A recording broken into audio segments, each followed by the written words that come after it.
Halo, selamat datang di mata kuliah rangkaian listrik. Hari ini kita akan belajar fasor pada elemen pasif, yaitu adalah resistor, kapasitor, dan induktor. Nah, kali ini kita akan bahas respon alami dari rangkaian pasif terhadap catu daya alternating current. Nah, misalkan di sini ada arus untuk resistor, berarti untuk cari tegangannya tinggal R kali I, nggak ada beda fasa ya di sini. Tapi kalau L, karena arusnya diturunkan satu kali, sinus turunannya cos. Nah, sedangkan untuk kapasitor, integral dari sinus adalah minus cos. Berarti di sini berbeda ya. Sin omega T integralnya 1/, omega C minus cos omega T. Untuk sin, untuk cosine berarti hasil integralnya sinus gitu.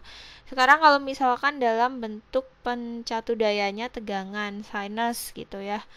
Berarti untuk induktor integral ya. Integralnya sin adalah minus cos. Kalau kapasitor turunannya sin berarti cos omega T. Berarti ini masih matematika biasa. Nah, sekarang kita coba langsung implementasikan konsep ini ke dalam resistor, induktor, dan kapasitor serta menggambarkan fasornya, phase of vector. Jadi di situ nanti ada magnitude, juga ada arahnya dari sebuah vektor tegangan dan arus. Misalkan kita membuat satu set lengkap karena arus itu bisa sinus, bisa cosine ke komponennya. Kita langsung gunakan notasi Euler di sini, langsung pakai I sama dengan IM E J omega T, atau dalam bentuk polar IM sudutnya theta gitu. Nah, kita coba cari respon tegangannya untuk resistor, induktor, dan kapasitor dengan jika diketahui sumber arusnya sekian. Nah, untuk cari tegangan pada resistor di sini tinggal pakai rumus yang standar, itu di situ adalah R kali I. Berarti di sini langsung kita tulis R kali I. I-nya yang merah. Jadi R, I-nya dimasukkan. Ini magnitudenya IM J omega T, eksponen J omega T. Berarti ini adalah tegangan pada resistor. Kalau kita gambar R dikali I maksimum, di sini adalah V maksimum ya. Berarti kalau kita ubah ke notasi fasor seperti ini. Nah, kalau kita gambar dalam sinusoid, berarti ini adalah grafik sinus arus kalian. Sedangkan karena respon tegangannya itu perkalian dari R dengan I, maka dia amplitudonya lebih tinggi. Berarti sini adalah tegangannya. Untuk hasil perkalian lebih tinggi biasanya amplitudonya. Nah, kalau kita gambar secara fasor, nah, bagaimana digambar dengan fasor? Arus. Misalkan kita gambar di sini adalah arus besarnya sekian dengan beda fasanya adalah theta ya. Seperti yang dituliskan di box merah. Kemudian bagaimana dengan tegangan? Karena tegangan dikalikan antara R dengan I, maka di sini lebih panjang komponen vektornya karena hasil perkalian. Di sini adalah sama dengan I kali R, fasenya sama-sama theta. Nah, lalu bagaimana respon catu daya arus ini, sumber arus di sini dalam bentuk sinus, saya notasikan langsung dalam Euler. Nah, kalau dalam elemen induktor di sini. Nah, kalau dalam induktor untuk cari tegangan kita turunkan satu kali di sini. Ini kurang oke ya, kita hapus. Di sini DI, I-nya dimasukkan, di situ adalah IM E J omega T. Nah, kita turunkan terhadap waktu DT di sini ya. Berapa besarnya? Berarti L J omega L ya. Turunannya eksponen kan tetap ya. Tinggal J omeganya dikeluarkan, J omega T. Jadi turunan eksponen 2T berarti ya 2 eksponen 2T gitu ya. Nah, kemudian di sini ada indikasi, ada J muncul di situ. Beda kan ya sama tegangan pada resistor. Nah, itu merupakan indikasi beda fasa. Kenapa? Karena dalam notasi Euler, unsur J di situ akan sama dengan, jadi J positif nilai J positif itu bisa mengindikasikan kalau dia beda fasa dengan si arus yang ada di box merah, karena kita pakai arus yang sama untuk resistor, induktor, dan kapasitor nantinya.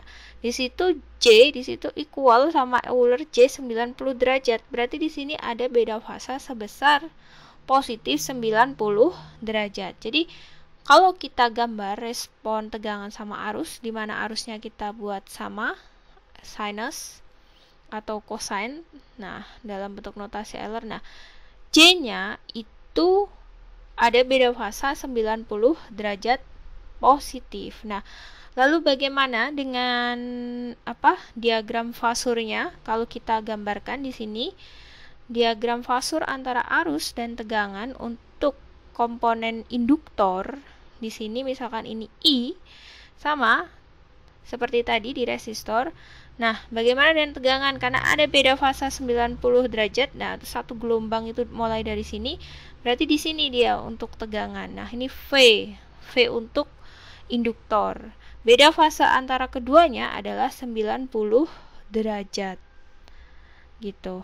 Nah, karena arahnya itu berlawanan jarum jam, maka arusnya lagging dari tegangan. Mega. Sekarang kita hitung untuk kapasitor. Nah, untuk kapasitor kita hitung tegangannya adalah 1/C integral I dt.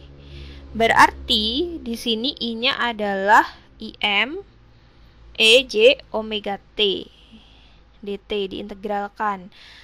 Integralnya adalah 1/C omega C Im tetap konstanta Ej omega T. Nah, berarti di sini juga ada unsur J, tapi dia 1/J, beda dengan induktor ataupun dengan resistor. Karena di sini 1/J itu equal dengan minus J. Ya. Itu sama dengan minus J 90 derajat. Karena kan kalau bilangan kompleks itu J itu kan di bagian belakang yang imajiner, sinus ya, J sin theta gitu. Sin 90 kan 1. Nah, jadi di situ ada unsur J. Nah, itu berarti artinya beda fasenya itu minus 90 derajat. Jadi kalau di sini ada respon arus, gelombang arus, berarti di sini karena minus kita mulai, kalau positif mulai dari atas, kalau minus fasur. Fasa dari sebuah vektor menandakan arah kalau minus di situ. Berarti kita mulai gambarnya itu dari bawah. Nah, berarti menunjukkan arahnya untuk beda fasa 90 derajat itu adalah cosine grafiknya dari bawah karena nilainya negatif. Nah, kalau kita gambar dengan diagram fasur di sini dan koordinat polar untuk representatif fasor, maka kalau kita gambar di sini I, maka tegangannya ada di bawah di kuadran 4 di sini. Nah, ini adalah untuk tegangan, di mana beda fasa antara keduanya itu adalah 90 derajat. Nah, kalau gambarnya gini berarti arusnya lead ya, arusnya lead dengan tegangan. Nah, kalau tadi pada induktor lagging, kalau pada kapasitor leads, mendahului ya. Mendahului. Nah, lalu kita resume dari analisis kita terhadap respon tegangan ataupun arus dalam alternating current terhadap elemen pasif. Di sini ada resistor, induktor, dan kapasitor dengan arus yang Im Ej omega T. Misalkan di sini untuk tegangan pada resistor kita peroleh Rim J omega T. Sedangkan pada induktor kita peroleh besarnya adalah C omega L I maksimum ya, itu Im maksudnya Ej omega T. Sedangkan untuk kapasitor di situ 1/C omega C Im Ej omega T. Nah, kalau kita menelaah berdasarkan hukum Ohm di sini ya. Nah, ini semuanya ini adalah menunjukkan arus kan ya. Arusnya adalah besarnya IM E J omega T. Nah, dimana kalau berdasar hukum Ohm itu adalah beda potensial untuk kawat yang berarus itu adalah equal dengan V sama dengan R kali I. Nah, atau R-nya akan merupakan rasio tegangan dengan arus. Nah, di sini kita perkenalkan sebuah bilangan fisis, variabel fisis di sini adalah disebut Z, itu adalah impedansi. Itu satuannya adalah dalam ohm, menunjukkan rasio antara tegangan dengan arus untuk domain frekuensi. Nah, kalau pada induktor berarti Z itu J omega L, kalau pada kapasitor di sini akan setara seper-J omega C. Itu adalah nilai dari impedansi induktor dan kapasitor. Nah, kalau kita analisis ketika frekuensi rendah, taruhlah misalkan frekuensinya 0. Nah, di sini nilai ZL-nya akan sama dengan apa? 0. Tapi kalau misalkan 0 pada kapasitor untuk catu daya DC seperti yang kita ketahui di situ jadinya seper 0. Seper 0 berarti apa? Tak hingga. Berarti artinya ZL itu dalam keadaan kalau hambatannya 0 pasti short circuit keadaan rangkaiannya. Tapi kalau hambatannya tak hingga itu berarti tidak bisa ada arus mengalir di situ. Akhirnya open circuit gitu. Nah, sekarang kalau analisis kita pada frekuensi yang sangat tinggi. Misalkan taruhlah tak hingga, ZL-nya akan jadi tak hingga. Sedangkan ZC-nya akan sama dengan 0, dimana akan jadi open circuit untuk ZL pada frekuensi tinggi, sedangkan pada frekuensi tinggi untuk ZC akan sama dengan keadaan short circuit. Nah, untuk contoh kasusnya, analisisnya, di sini ada rangkaian RC, farad di sini 0,1 farad itu adalah kapasitor. Nah, di sini disuruh menentukan IT dan VT-nya. Kalau misalkan di sini ada catu daya tegangan besarnya 10 cos 4T, berarti di situ 10 menunjukkan V maksimum, 4T itu kan kalau kita tulis persamaan umum tegangan dalam sinus atau cosine, kita bisa tulis Vm sama dengan cos omega T plus theta. Berarti di situ 4T di depan angka di depan variabel T itu pasti omega.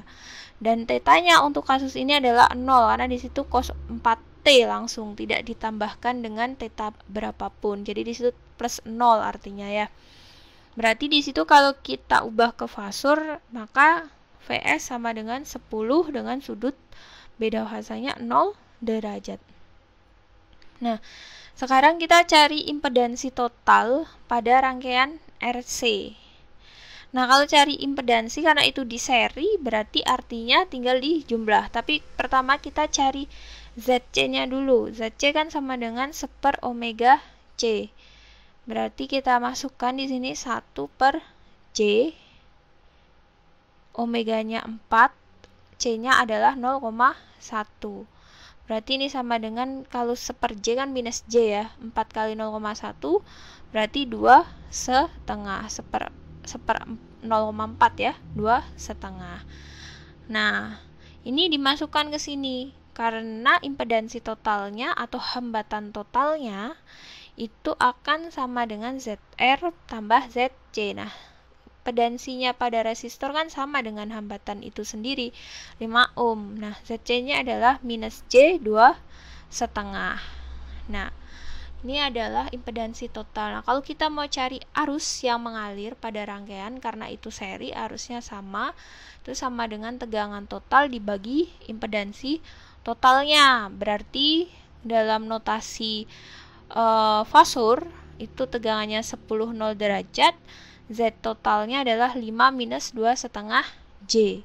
Kita bagi, kita gunakan kalkulator aja di sini buat konversi, terserah kalian mau diubah ke polar semua dulu atau mau diubah ke kartesian. Nah, di sini saya coba ubah ke polar semuanya. Jadi saya akan mengubah 5 minus 2,5 J menjadi koordinat polar.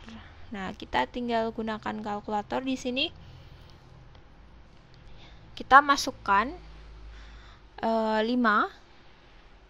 Nah, di sini ketik 5 minus 2,5 shift. Nah, di situ ada simbol I, itu adalah C ya. Nah, C akan sama dengan bilangan dalam bentuk kompleks adalah ketiga. Berarti itu sama dengan 5 akar 5 per 2. Sudutnya minus 26. Oke, kita bagi 5 akar 5 per 2. Sudutnya adalah minus 26, tadi 56,5 derajat. Nah, kemudian untuk pembagian kita sama gunakan kalkulator aja untuk menghitung ini dengan bantuan kalkulator. Di sini berarti 10 sudut 0 derajat. Kemudian bawahnya dalam bentuk pecahan yaitu 5 akar 5 per 2 ya, 5 akar 5 per 2. Dengan sudutnya nilainya negatif. Oh ya, ini salah. Kita harusnya masukkan simbol sudut dulu. Sudut. Nah, shift simbol sudut di mana? Simbol sudut di sini. Nah, minus 26,565. Nah, sama dengan berapa? Nah, oke, itu adalah 1,60 ditambah. Nah, bagian belakang di sini biasanya adalah dalam bentuk kartesiannya. Nah, ada imajinernya adalah 0,799. Kita bulatkan aja jadi 0,8. Berarti 1,6 ditambah tadi 0,799 jadi 0,8i. Nah, kalau kita mau ubah lagi konversi dalam bentuk polar, berarti di sini langsung dikonversikan aja. Jadi langsung shift kompleks, pilih yang ketiga karena simbol polarnya di situ yang ketiga. Nah, itu dalam bentuk desimal. Oke. Desimalnya adalah ini, berarti 1,79. Sudutnya tadi berapa? 26,57 derajat ya. Nah, ini adalah notasi dalam bentuk polar. Kemudian untuk cari tegangannya adalah I dikali ZC untuk pada kapasitor. Nah, jadi I-nya adalah I per J omega C. Nah, di situ berarti sama dengan 1,79, sudutnya 2657. Berarti di sini J4 C-nya 0,1 farad ya. Berarti di sini kita hitung berapa nilai dari hasil pembagian ini. Nah, itu kan J4 0,4 kan sudutnya berarti polarnya 90 ya. Karena dia real aja kan, berarti komponen imajinernya nggak ada gitu.